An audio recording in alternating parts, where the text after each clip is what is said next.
Hello, ladies and gentlemen. Welcome, Quentin here again. I'm sitting in the beautiful city of Vlissingen in the Netherlands, which is the country where I was born, but never really belonged. And I'll tell you why. Because here in this corrupt shit of a society, and again, it's never when I say a country is shitty, I never mean the country itself, because the planet, the place itself is beautiful. It is the people that are highly corrupt fucking cunts, and nowhere is it more accurately described than, of course, within their history. I mean, within their constitution, and I mean, like I said, society is living very ego-based. I mean, anyone who follows Alan Watts, which is one of my great mentors, he's my Jesus, to be honest. Bringing Eastern philosophy into the world of the West, which, as we've come to learn, that the West fantasizes a lot, but it's never really grounded in reality. That is why Western society has never gotten their priorities straight. I mean, you want to go colonize other planets, you don't even know how to take care of this one yet. You want to save the world, but everything you do is set to destroy it. And why? Because they never learned the fundamental lesson, which is in Eastern philosophy called the inner journey. See, people do whatever they can to avoid the inner journey, especially in Western society. They avoid to look critically at themselves because, again, just like with their politics, just within their twisted form of how they perceive spirituality, is that they refuse to acknowledge that there might be kinks within their own way of thinking, their own way of behaving, because everything they've done up to now is trying to prove that they're the best. And unfortunately, the evidence presents itself to the contrary. Because if that were the case, things would be getting better, and they're absolutely not. Matter of fact, some people would argue that they're fucked worse than ever. So, how did that type of thinking really come into place? How did we end up here? Well, like I said, it's how it got started. And I'm not talking about slavery, alright? Because believe it or not, for a lot of indigenous cultures, African, South American cultures, we had it coming. And that is because we refuse to look beyond the last 5,000 years. But the ancient civilizations that existed, see, South America and Africa were at one point united. That's why Africans or South America generally get along with one another, because it's an old subconscious thing, it's an ancient thing. Alright, spanning hundreds of thousands of years, long before the Great Split. Because believe it or not, the Anunnaki put us in charge of them at one point. They were not slaves, but they were, and some would argue still are, the lower class human beings. Because don't you find it strange that no matter how much wealth they accumulate, no matter how many possessions or shiny things they have in their mansions and closets, they still have to denigrate other people in order to feel good about themselves? Why? Because they've never learned to do that from within, the same way that African, South American, and other indigenous cultures have done prior. Now, you might be offended, and I'm very inclined to say I don't care, but it is the truth. And the truth of the matter is that what's happening to us at one point happened to them. You see, the first man was not the way it was written in the Bible. No. The first man was in Africa, and the first woman was a South American. First man was an African, so Adam and Eve, if you will, were not Europeans. Far from it. They were the one to unite both countries together and become one, as they were always intended to be. The Anunnaki built them, gave them the richest DNA because they were the one more worthy. The European descendants, we see, because we all know that Eve wasn't Adam's first wife. There was Lilith. And Lilith ultimately gave birth to Western whites. But Lilith remained out in the cold while Adam and Eve began to thrive in the warmth. And their children were many. Cain and Abel was a failed experiment, if you will. The rest of the children prospered fine.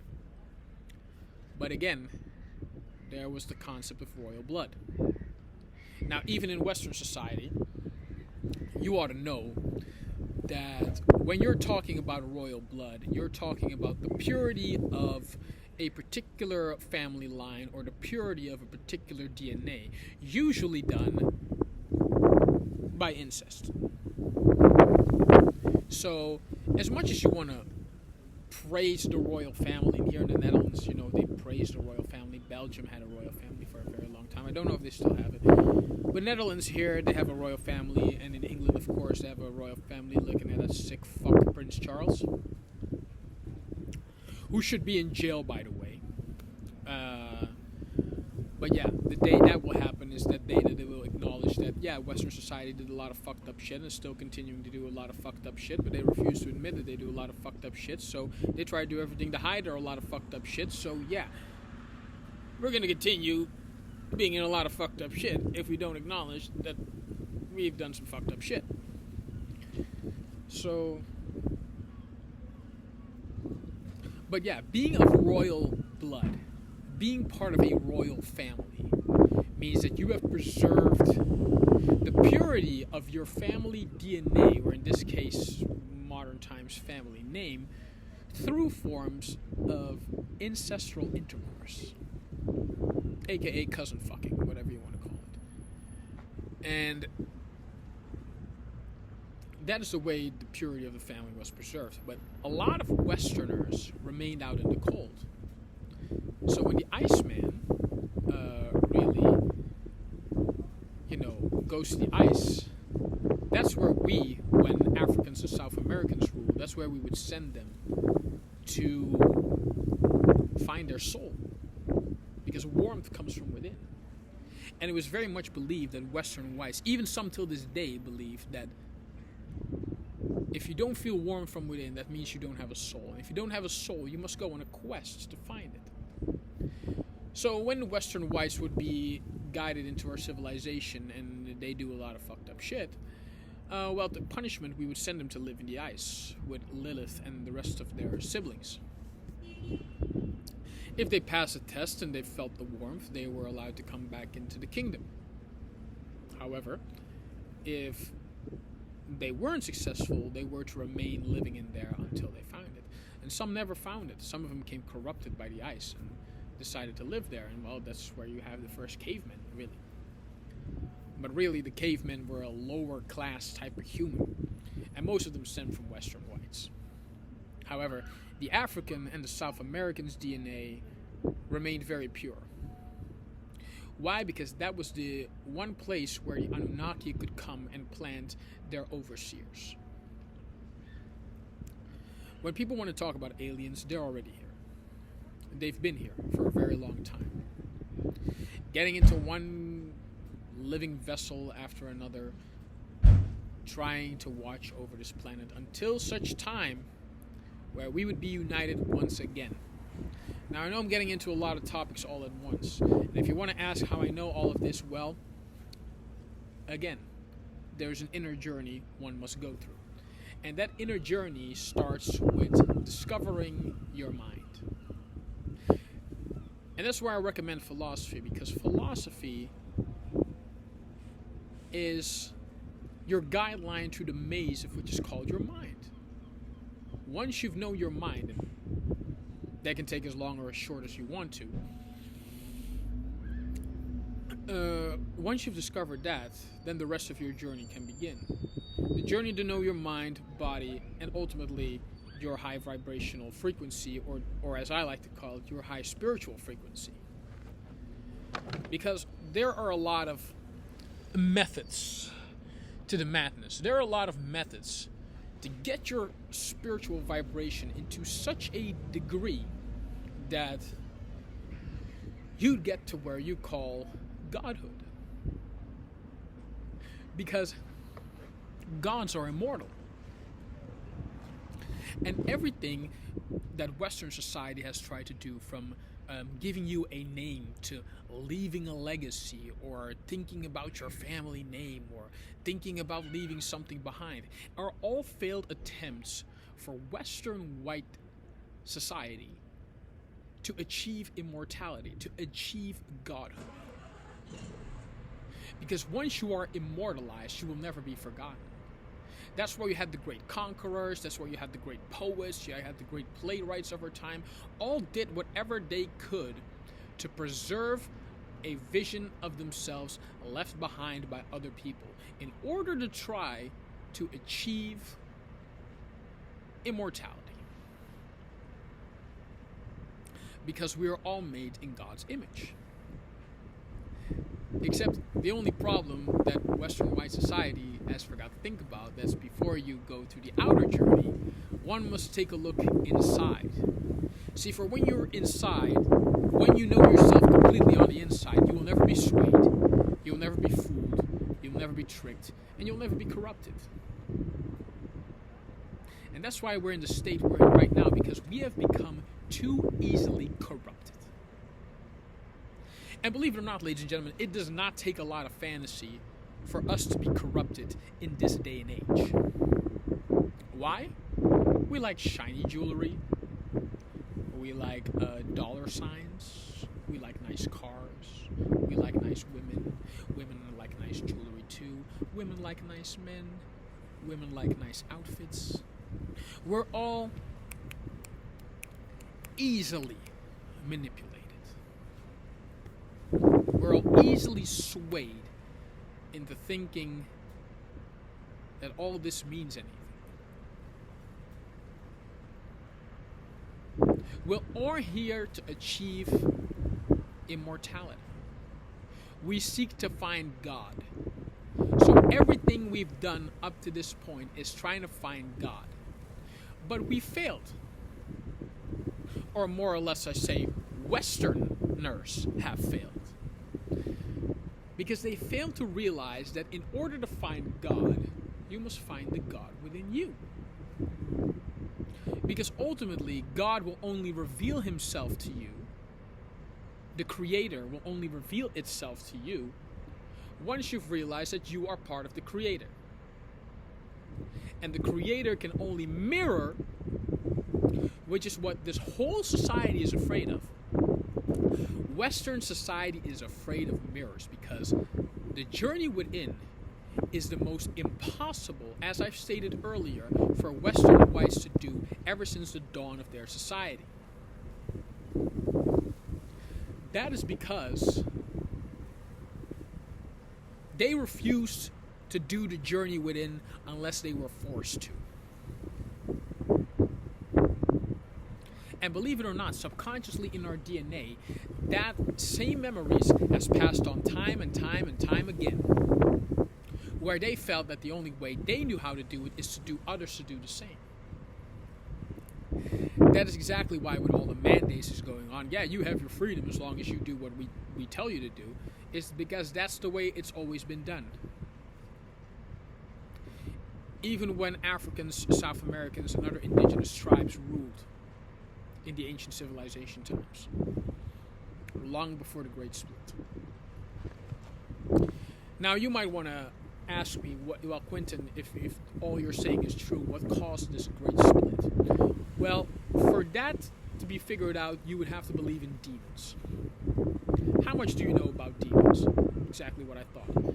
Throughout most of my teenage years, I have studied demonology up to its perfection, even knowing that Moses called in the locust demon general Abaddon, which is the sixth general in Satan's army, in order to cause a locust plague.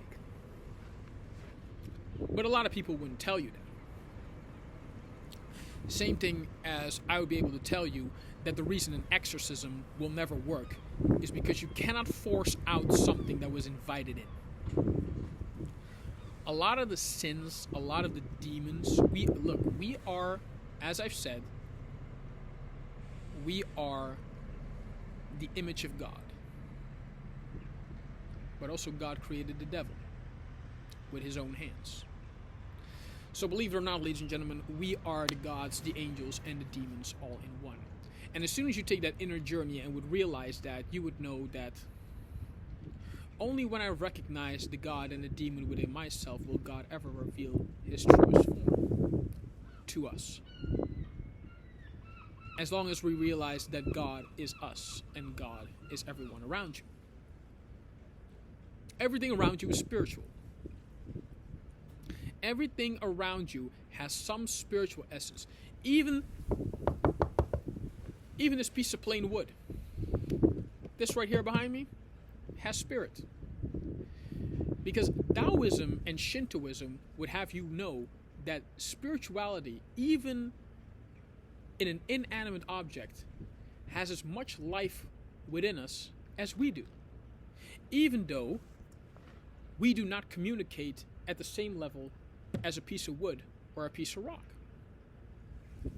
And the messed up part about Western society as a whole is we try to make Mother Nature bend to our will. If we want to get to the true secrets of this universe, if we want to get to the real truth behind this, the time has come for us to get on their level. And how do you do that? I say, well, the inner journey started today. But a lot of people will not or do not have the courage to start this journey unless forced to. Unless put in a position where you have no choice. And believe it or not, if you do not want progress, then this journey is not for you. If you do not want to move forward at any cost, not knowing what's going to happen to you, not knowing what, like, bro, sis, I've slept on the street. I have worked to death time and time again. I have slaved away at the gym trying to figure out the physical, the spiritual, the mental. It's all a triangular part of the entire collective. Triangular and singular, for they're all part of the one. Da Vinci tried to tell us this. Remember the image he little made with the hands and all that? Well, that's exactly what he tried to tell us. But a lot of people didn't see that. Neither did I. I mean, it wasn't until I got my enlightenment, if you will, that I started to see it.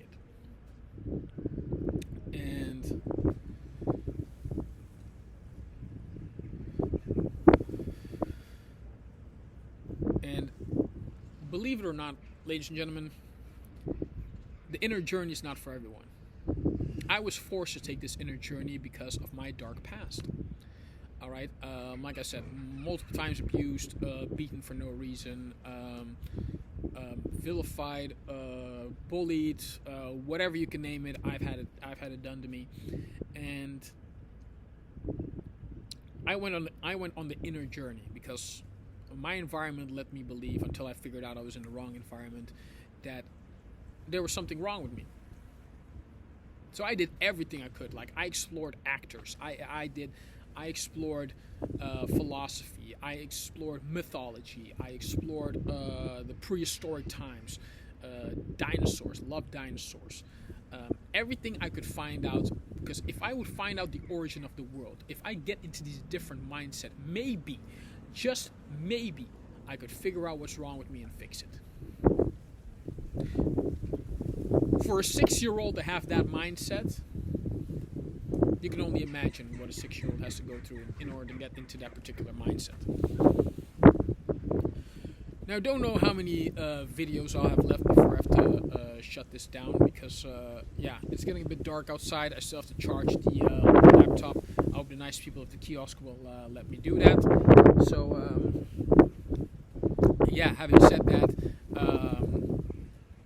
I'm not going to cut the video short. I'm going to continue telling the story for as long as I can. Two more videos after this. And just a little diary. I like to share my process with you guys. And in order to start the inner journey, philosophy is the number one key. Philosophy is the exploration of the mind. And once you know every corner of your mind, for some people, they think that takes a century. Well, Alan Watts will tell you it can either be achieved in 30 years or 30 seconds.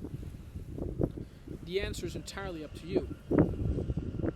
Now, of course, everyone has special traits, and not everyone's going to get it the same way that I did. For example, I still am a person who was born with a visual memory. I have to see it, I know it. Barely have to read it. And that's what a lot of people with PTSD have. A lot of people with PTSD have good memory, a good visual memory. Because I had PTSD. Thank you. From age 12 till I was about 16, heavy on the PTSD part. Something would have to happen, I immediately got triggered. And a visual event of something horrible that happened in my household would start replaying itself like a movie.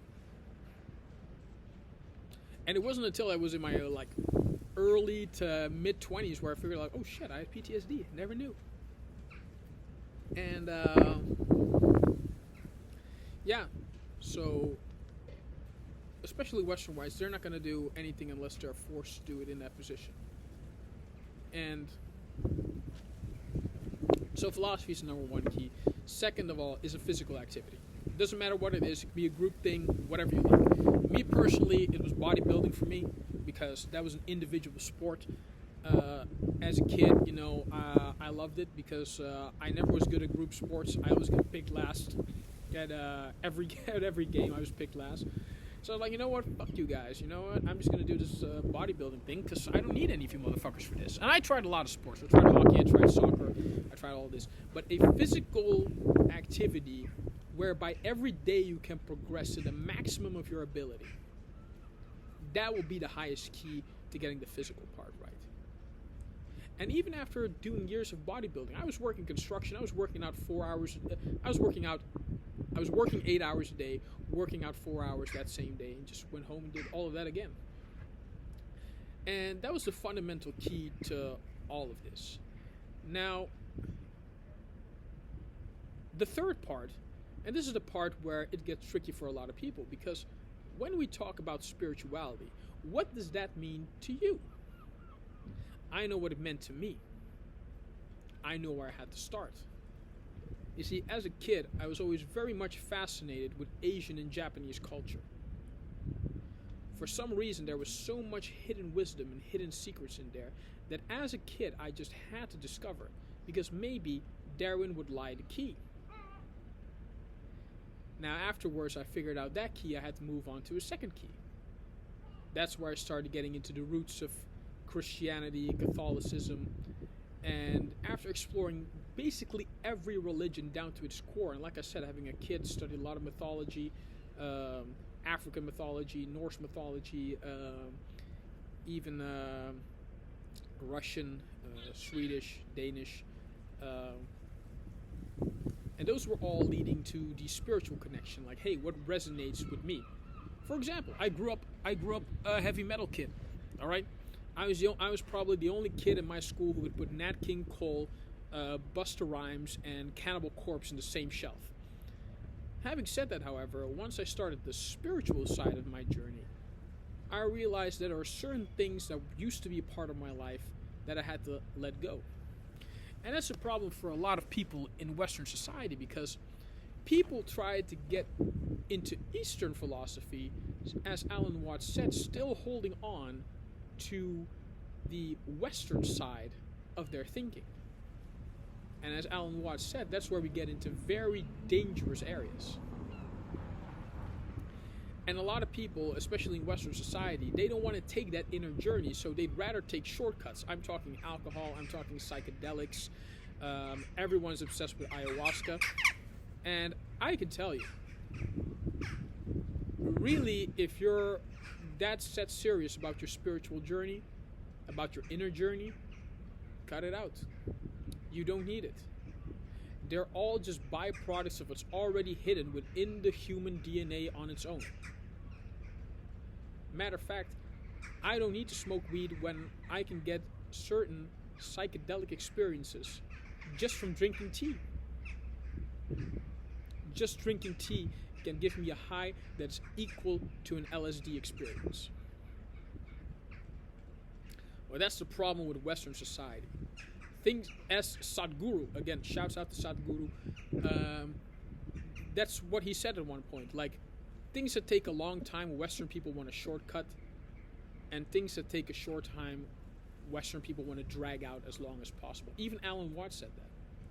The system is designed to make the shortest moments of life last way longer than it should be, and vice versa.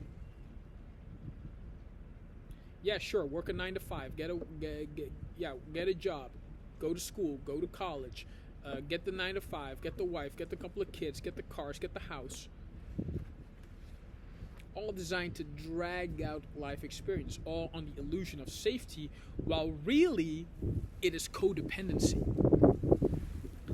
The system requires you to be codependent and obedient in said codependency in order for this particular system to thrive.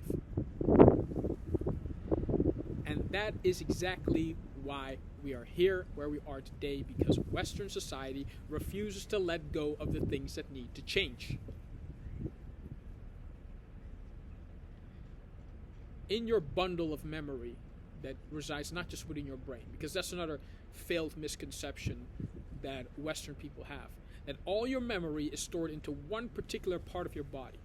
Well, if you listen to Dorian Yates, and you listen to the concept of muscle memory. By the way, shouts out to Dorian Yates. I watched you on the Joe Rogan podcast. Great, inspiring. I recommend everyone who wants to get into bodybuilding to at least give that episode of Joe Rogan a try. Dorian Yates opened up a lot of doors. For those people who don't know, he was a 6-time Olympia champion before Ronnie Coleman took over, and definitely a very inspirational and influential guy, especially when it came to my fitness journey. Not saying I'm all the way there yet, but we're making stride. But he explained the concept of muscle memory, and memory does not reside just in your brain. Like, every part of your flesh is muscle. So wherever resides muscle, there resides memory. Even in your nether regions have a memory. All right. Like for example, when it came to sexual relations, I remember every woman I've ever been with, and it doesn't have anything necessarily to do with what's happening here. It's what's happening here. It's what's happening here. And it's what's happening here within the gut area. Matter of fact, if for those of you who are not yet ahead of the curve, humans have, just like a cow has more than one stomach, a human has more than one brain. You've got the primary, this is the second brain, your gut. And believe it, for a lot of Western people who do not know this, you gotta clean out your gut every once in a while. So quit the bullshit. Quit being there's no offense to the ladies, but quit being a little pussy. Alright? And eat some spice. Eat some peppers. Matter of fact, eat as much peppers as you want, because you're gonna need to clean your gut every once in a while. Matter of fact, how many times does a woman have a period? Well, that's how many times you should cleanse your gut. It's basically gut cleansing. And because believe it or not, what is the common illness in this particular era that we're living in right now? Colon cancer. Why? Because we eat too much and we don't cleanse our gut. Because honestly, coming from experience, my brother, my sister, you'd be surprised how much is left stored in your gut. So if you got a belly, doesn't always necessarily have to be fat. I drink too much water for the average person, to the point where my stomach becomes camel size. Most people think I'd be joking, but I'm absolutely not. And speaking about my bodybuilding journey, it wasn't, when it comes to being serious about your gut, and me personally, in my genetics, I have a little thing called darm polyps. So if I don't take care of my gut, eventually the polyps will start to grow, and if I don't take care of those polyps, they'll become cancer cells. So ever since I became vegan, I became very gut conscious, very conscious of my gut. So I do whatever I can to keep that in check. Matter of fact, if you're vegan and you know your body and you know the extra vitamins and minerals that it needs, that would pretty much be your only problem, is to keep your gut flora in check. And I did that by drinking a lot of tea, a lot of magnesium heavy tea, a lot of calcium heavy tea, kalium heavy tea. There's a lot of rich herbal, non-caffeinated, I can't stress it enough, because a lot of people out there, especially in the dream, like, oh yeah, I drink tea. It's like most of that type of tea, the Pickwick and all that other crap, still has caffeine in it. Get yourself some herbal, non-caffeinated tea. That is the best way. And I'm kind of freezing my gonads off here, but still, I will continue. So, having said that, it is spiritually necessary to clean your gut every once in a while. It is absolutely imperative that you do so, at least once a month. I'll tell you a particular story. When I was in the bodybuilding world, not as heavy as I am before, I still love fitness, but I actually wanted to become a bodybuilder at one point, is that I remember waking up every morning and taking one giant trip to the bathroom. Once I started drinking pre-workout, that one trip became 3. Yeah. That's how much is stored left in your gut. And a lot of people don't give enough time. They eat too much, and they're functioning very low. And I can tell you, ever since I've eaten one meal a day, I feel phenomenal. I've been doing it now for almost 4 weeks now. I'm seeing if I can make it last till week 6. And I think that would be phenomenal. So I'm definitely going to give that a shot. See if I can last till week 6. But more importantly, do whatever you can to cleanse your gut. Drink a lot of water. Drink a lot of liquid. As a matter of fact, whatever amount of liquid you're drinking, I don't care how many times you got to piss, but trust me, you need to clean out your gut. Your gut is your second brain. And then, of course, you've got your 3 other brains. Yes, ladies and gentlemen, we have not 1, not 2, we have 5 brains. All right? And believe it or not, the other 3, well, that's where we get into the spiritual side of things, because your heart chakra is right here. And believe it or not, we are split in half, because regardless of whatever gender you adopt, we both have masculine and feminine type energy within us, as Sadhguru always said. Each human being has part of the male and part of the female inside of them. Why? Because that is the way we seek to find understanding. Understanding both sides means our compassion increases. Our love and understanding for one another increases, and therefore we can relate to another. Because part of the reason we are in the problems with a lot of social problems is where we are today is because we fail to realize, no matter our differences, how relatable we are to one another. Again, it doesn't matter what gender you adopt, what your sexual preference is. We all have a moment of relatability with one another. But this system will let you know, this old outdated system will have you believe that no, there's no point of unification. Everyone needs to be in their tiny little corners so we can properly clarify who you are according to us. That is exactly what this system is. And part of recognizing you've got the 1, the 2, and the 3. Now, you might ask, where are the 4 and 5? Well, the 4th we already know, that's your heart. Imagine, okay, this is probably the only time where I will get very mechanical in my conversation, because I rarely do it. But if you were to look at the Matrix, right? The Matrix will tell you that we as humans generate more electricity than, what was it, a 12-volt battery? What do you see on a battery? You see a plus and a minus. Well, your heart is your plus, the other side is your minus. Those are the regulators of your feminine and masculine side. No matter what gender you adopt, you have both sides on each one of the corner. And it's up to you to recognize how far you are in not only your physical, mental, but spiritual journey as well, in order to get there within the appropriate set time. Now, how long or how short that time will be is entirely up to the individual, but I'll leave that for you to decide, because at the end of the day, it's your life, it's your journey, you decide the time. And believe it or not, even in this dire situation we're in right now, there's no such thing as not enough time. You have all the time in the world, so might as well make use of it. Now, this is the part where I've told you about the 5 parts of the human brain. You could get, I skipped the probable parts when it comes to like chakras, and when it comes to the Tao version of being enlightenment, because you have many versions of enlightenment. You've got like the Hindu version, you've got the Chinese version.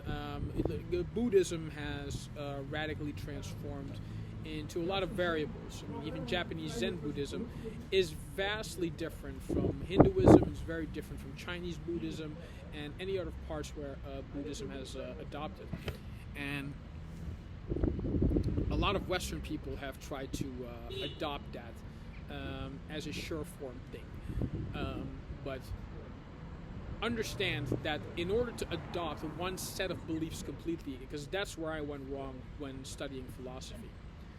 When I try to hold on to each philosophy, each set of belief without compromising my sense of identity. Well, that is a very dangerous thing to do, because in the end you're going to be bottlenecking all of it together until it all comes out at once, where you get at a loss of how to look at the world. And that's when a lot of people who try to combine the different spiritual practices together and try to make them one, a lot of them get confused to the point where they either get depressed, or they get psychosis, or they lose their grip on reality, simply because they do not understand where to connect and where to separate. Because they all have the same basis, but they all have different types of outline. And it requires a person with tremendous amount of insight of not only who they are, but how other people see through other different lenses of the world, in order to properly clarify what is the appropriate way to look at a situation. And again, this journey is not for everyone, but if there's anything I could do to help you get started on finding that journey of enlightenment, then I hope this helps. And I really hope that, regardless of whatever things being said, this is the truth. Besides helping other people, I have no personal stake in this whatsoever. So, having said that, I merely hope it helps and bring clarity into a very chaotic spectrum of the world that we live in today. So, ladies and gentlemen, as always, it's been good. It's been wonderful. Again, please like, comment, share, subscribe, do all that beautiful jazz, and stay tuned for more content. Again, I hope this helps. I hope this makes a lot of people be sense of the world. Like I said, remember, every story you've ever heard is based on some form of truth, but we seem to be so wanting to identify with something that the first thing we ought to learn is to what makes us us. What makes you as the individual different from the rest. Because only then can you absorb all other insights, can you absorb all other ways of living. Because there are many ways of living. Society will have you tell it's either one or two. Getting off track here, but having said that, there are more than one ways of looking at this planet, and it is up to you to find out which life best suits you. And I hope it's kind of helps you get started somehow. So, ladies and gentlemen, I thank you very much. Have a great day, and as always, namaste.